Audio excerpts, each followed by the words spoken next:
মার্কা পেয়ে গণসংযোগে মাঠে নেমেছে হাতীবান্ধা উপজেলার এই প্রথম মহিলা চেয়ারম্যান প্রার্থী শাহানা ফেরদৌসী সীমা।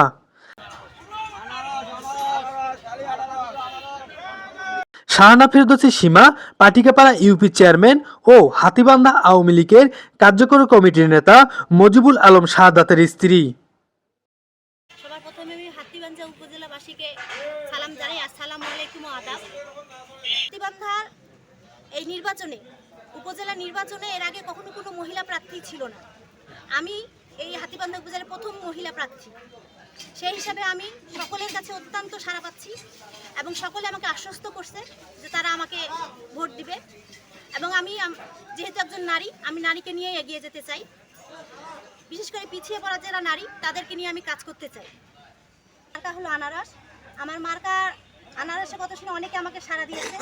বিভিন্ন স্তরের জনগণ আমাকে আশ্বস্ত করেছে যে তারা আমাকে আমার পক্ষে আছে এবং আমি আশাবাদী যে আমি উঠে আসতে পারবো ইনশাআল্লাহ। ভোটারদের কাছে আমার একটাই প্রত্যাশা, তারা আমাকে আনারস মার্কায় ভোট দিবে এবং তারা আমার পাশে থাকবে এবং আমাকে এগিয়ে নিয়ে যেতে সাহায্য করবে।